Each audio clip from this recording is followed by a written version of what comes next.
اعوذ باللہ من الشیطان الرجیم بسم اللہ الرحمن الرحیم وما كان لنفس ان تموت الا باذن اللہ کتابا معجلا ومن يرد ثواب الدنیا نؤتہ منها ومن يرد ثواب الآخرۃ نؤتہ منها وسنجزی الشاکرین۔ سورہ آل عمران آیت نمبر 145۔ اللہ تعالیٰ فرماتے ہیں وما کان لنفس ان تموت الا باذن اللہ، اور کسی انسان کے لیے ممکن نہیں ہے کہ وہ مر سکے بغیر اللہ کے حکم کے۔ وما کان لنفس ان تموت الا باذن اللہ کتابا معجلا، اور کسی انسان کے لیے ممکن نہیں ہے کہ وہ مر سکے بغیر اللہ کے حکم سے۔ کتابا معجلا، ہر ایک کی موت کا وقت مقرر لکھا ہوا ہے۔ ومن یرد ثواب الدنیا نؤتہ منہا، دنیا کی چاہت والوں کو ہم کچھ دنیا بھی دے دیتے ہیں، اور آخرت کا ثواب چاہنے والوں کو ہم وہ بھی دے دیتے ہیں۔ احسان ماننے والوں کو ہم بہت جلد نیک بدلہ دیں گے۔ ومن یرد ثواب الدنیا نؤتہ منہا ومن یرد ثواب الآخرۃ نؤتہ منہا وسنجزی الشاکرین۔ یہ آیت نمبر 145 کا ترجمہ ہے۔ اس سے پہلی آیت یعنی آیت نمبر 144 میں نبی پاک علیہ السلام کی اس افواہ کا ذکر کیا گیا تھا جو غزوہ احد میں پھیلا دی گئی تھی، اور اسی کے ضمن میں نبی پاک علیہ السلام کی وفات کا ذکر تفصیل کے ساتھ رکھا گیا۔ اب یہ آیت جو آپ کے سامنے ہے، آیت نمبر 145 ہے۔ اس میں اللہ تعالیٰ فرماتے ہیں کسی انسان کے لیے یہ ممکن نہیں ہے کہ وہ مر سکے بغیر اللہ کے حکم کے۔ کتاب معجلہ، ہر ایک کا وقت مقرر لکھا ہوا ہے۔ آیت کریمہ کا مطلب بالکل واضح ہے۔ اجل معین کے ساتھ ہر ایک کا وقت طے ہے، مقرر ہے۔ اسی لیے کہا جاتا ہے کہ انسان کی بہترین محافظ، انسان کی بہترین حفاظت کرنے والی خود اس کی موت ہے۔ جب تک موت کا وقت نہیں آیا تو خود موت انسان کی حفاظت کرتی ہے۔ اس لیے کہا جاتا ہے کہ انسان کی بہترین حفاظت کرنے والی خود اس کی موت ہے۔ چنانچہ کسی انسان کی موت کا جو وقت مقرر ہے، اس سے پہلے کوئی موت لا نہیں سکتا۔ کسی انسان کی موت کا جو وقت مقرر ہے، اس سے پہلے کوئی موت لا نہیں سکتا۔ آیت کے مفہوم سے اصل میں اللہ تبارک و تعالی یہ بات ذہن نشین کرانا چاہتے ہیں کہ موت کے خوف سے تمہارا بھاگنا فضول ہے، اور جو شخص اللہ کے مقرر کیے ہوئے وقت سے پہلے، نہ تو کوئی شخص اللہ کے مقرر کیے ہوئے وقت سے پہلے مر سکتا ہے، اور نہ اس کے بعد جی سکتا ہے۔ دونوں چیزیں ہیں، وقت سے پہلے مر نہیں سکتا اور وقت کے بعد جی نہیں سکتا۔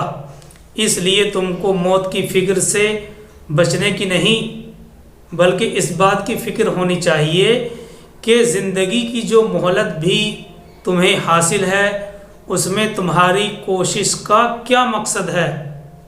اس میں تمہاری کوشش کا کیا مقصد ہے؟ دنیا ہی ہے یا آخرت؟ اس لیے ہم سب کو موت کی فکر سے بچنے کی نہیں، بلکہ اس بات کی فکر ہونی چاہیے کہ زندگی کی جو مہلت ہمیں حاصل ہے، اس میں ہماری کوشش کا مقصد کیا ہے؟ صرف دنیا ہی ہے یا آخرت ہے؟ دیکھیے، انسان کی اصل انسان کی کمزوری کی اصل وجہ موت کا ڈر ہے، اور اس زہر کا تریاق اسلام کا ایک بہت بڑا عقیدہ ہے۔ اس زہر کا توڑ اسلام کا یہ عقیدہ ہے کہ ہر آدمی کی موت کا وقت مقرر ہے، جو ٹالے نہ ٹل سکتا ہے اور نہ بلائے آ سکتا ہے، اس لیے کسی مقام سے بھاگنے کی کوئی وجہ نہیں ہے۔ دیکھیے اس مضمون کو اور آگے بڑھاتے ہوئے اللہ تبارک و تعالیٰ نے سورہ نساء آیت نمبر 77 اور 78 میں بیان کیا ہے، جس کا ترجمہ یہ ہے، پھر جب ان کو جنگ کا حکم ہوا، اللہ تعالیٰ فرماتے ہیں سورہ نساء آیت نمبر 77 اور 78 میں کہ پھر جب ان کو جنگ کا حکم ہوا تو ناگہاں لوگوں کا ایک گروہ لوگوں سے ایسے ڈرنے لگا جیسے خدا کا ڈر ہو یا اس سے بھی بڑھ کر ہو، اور کہنے لگا اے ہمارے پروردگار، تو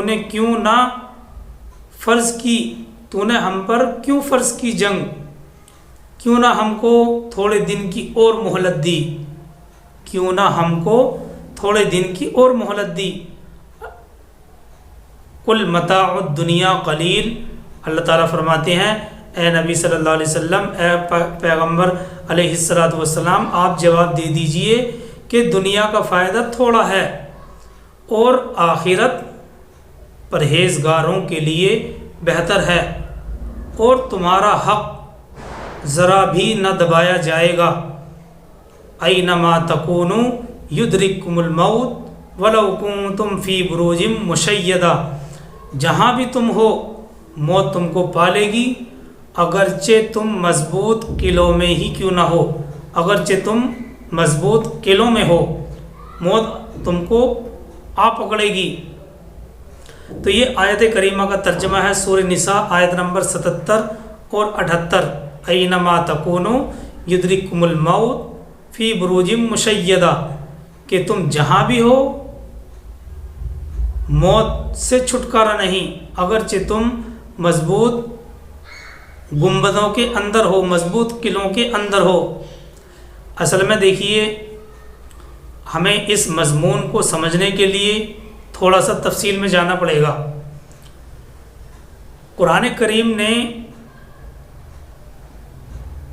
یقین کی دو قسمیں کی ہیں، ایک علم الیقین ہوتا ہے اور دوسرا عین الیقین۔ قرآن کریم نے خود یقین کی دو قسمیں کی ہیں، ایک علم الیقین اور ایک عین الیقین۔ کسی چیز کی دلیل سن کر یا بعض علامتوں کو دیکھ کر اس کے وجود کا اقرار کر لو تو یہ علم الیقین ہے۔ کسی چیز کی دلیل سن کر یا بعض علامتوں اور نشانیوں کو دیکھ کر اس کے وجود کا اقرار کر لو تو یہ علم الیقین ہے۔ اور اگر وہ چیز خود تمہارے احساس اور مشاہدے کے سامنے آ جائے، جس میں پھر شک و شبے کی گنجائش نہ ہو، تو وہ عین الیقین ہے۔ قرآن پاک نے قرآن مجید نے یقین کی ان دونوں صورتوں کو سورہ تکاثر میں بیان فرمایا ہے۔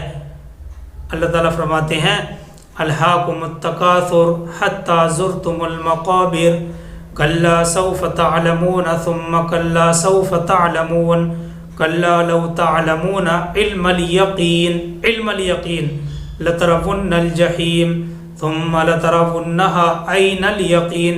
علم الیقین بھی ہے اور عین الیقین بھی ہے۔ الہاکم التکاثر حتی زرتم المقابر، مطلب آیت کریمہ کا ترجمہ اور مطلب یہ ہے کہ تم کو دولت اور نعمت کی بہتات نے غفلت میں ڈال دیا، یہاں تک کہ تم نے قبروں کو جا دیکھا۔ حتی زرتم المقابر، یہاں تک کہ تم نے قبروں کو دیکھ لیا، یہاں تک کہ تم نے قبروں کو جا دیکھا، ابھی نہیں تم آگے جان لو گے۔ کلا لو تعلمون، پھر ابھی نہیں تم آگے جان لو گے، ہرگز نہیں۔ اگر تم کو یقین کا جاننا ہے تو یقیناً دوزخ کو دیکھ لیتے۔ پھر عین الیقین سے اس کو دیکھ لو گے۔ تو بہرحال یہ تو صورت کا ترجمہ ہے۔ اسی بنا پر مفسرین نے یہ بات لکھی ہے کہ اگر انسان اپنے اندر علم الیقین حاصل کر لے جو ایمان کا اعلیٰ درجہ ہے، تو وہ اپنے باطن کی آنکھوں سے اپنی دوزخ یہی دیکھ لے۔ علم الیقین سے ہی عین الیقین حاصل ہوتا ہے، اور علم الیقین حاصل کرنا یہ ایمان کے اعلیٰ درجے میں سے ہے۔ تو وہ اپنے باطن کی آنکھوں سے اپنی دوزخ یہی دیکھ لے۔ یہی وجہ ہے کہ جو حضرت علی رضی اللہ تعالیٰ عنہ ہیں بھائی، ان کو علم کا دروازہ کہا گیا ہے۔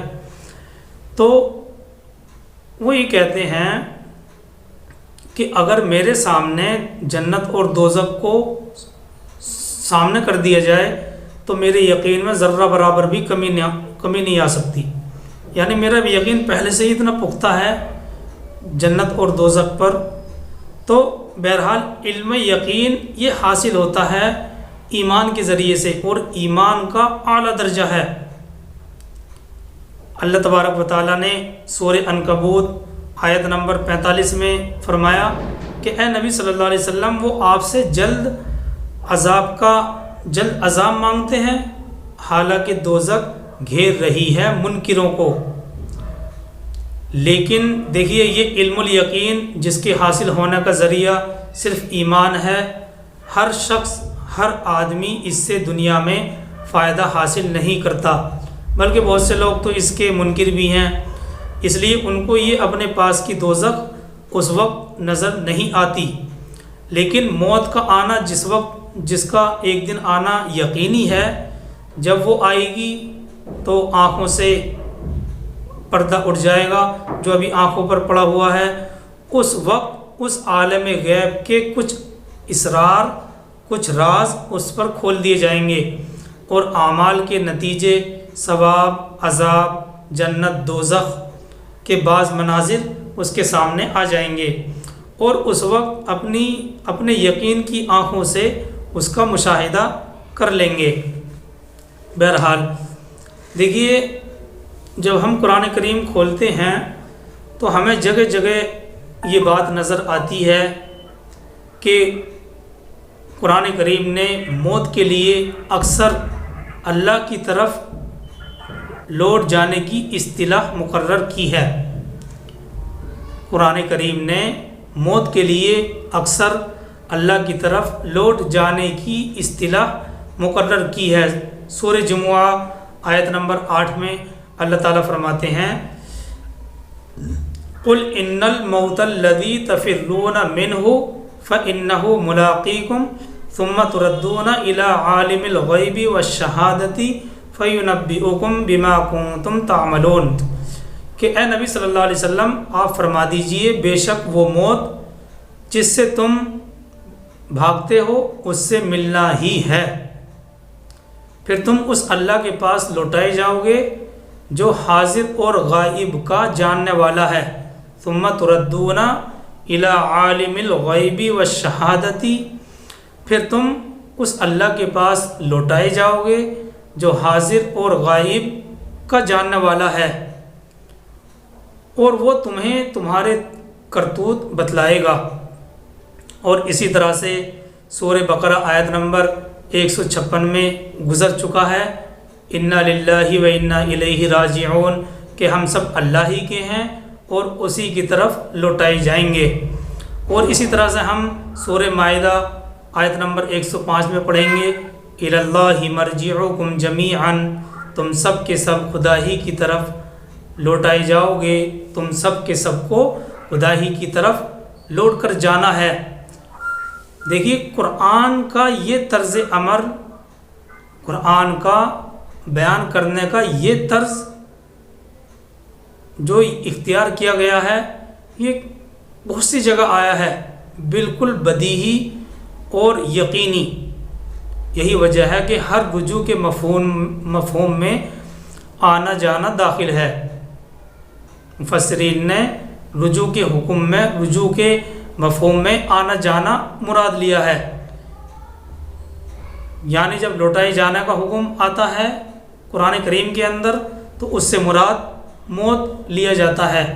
اب دیکھیے ان آیتوں سے یہ نتیجہ نکلتا ہے کہ تمام انسانی روحیں اللہ کے پاس سے اس کے جسم میں آئی ہیں۔ انسانوں کے اندر جتنی بھی روحیں آئی ہیں اللہ کے پاس سے ان کے جسم میں آئی ہیں، اور موت کے وقت اس کے جسم کی گویا کہ چہار دیواری سے نکل کر ان کو وہیں واپس جانا ہے جہاں سے آئی ہیں۔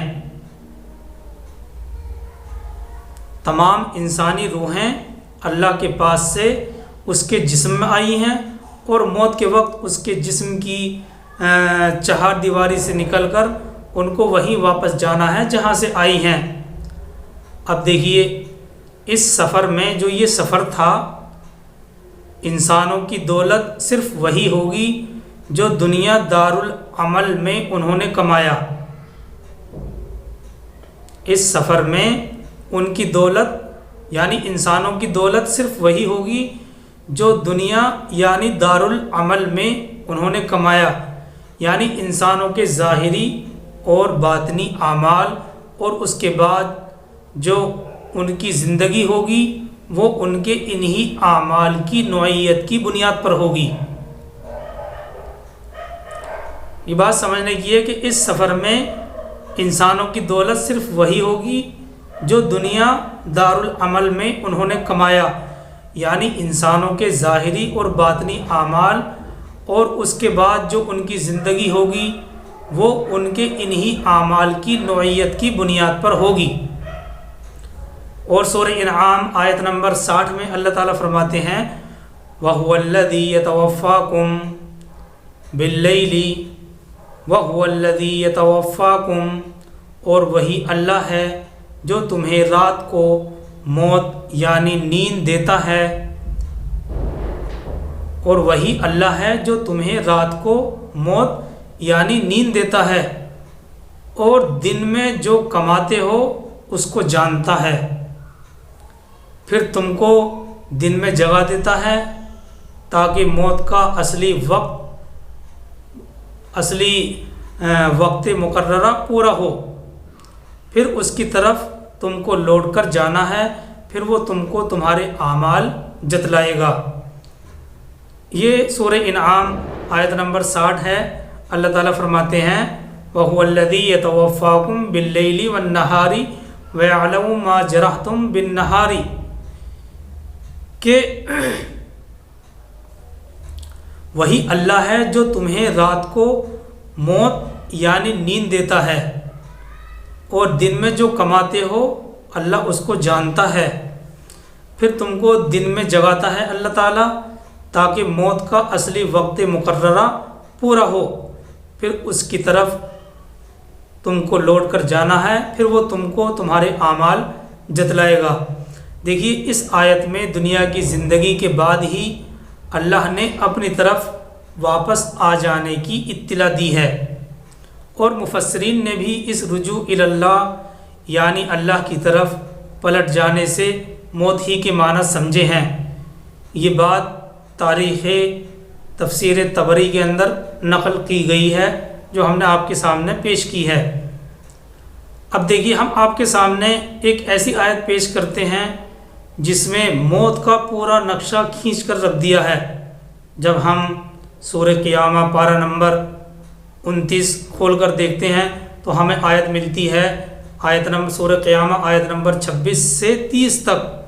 اللہ تعالیٰ فرماتے ہیں کلا اذا بلغت التراقی وقیل من راق وظن انہ الفراق والتفت الساق بالساق الى ربک یومئذ المساق، ہرگز نہیں جب روح ہسلی تک آ پہنچے، جب روح ہسلی تک آ پہنچے، اذا بلغت التراقی، اور لوگ کہیں اب کون ہے جھاڑ پھونک کر کے بچانے والا، اور سمجھا کہ اب جدائی کا وقت ہے، والتفت الساق بالساق، اور پنڈلی سے پنڈلی لپٹ گئی، اس دن تیرے پروردگار کی طرف ہانکا جانا ہے،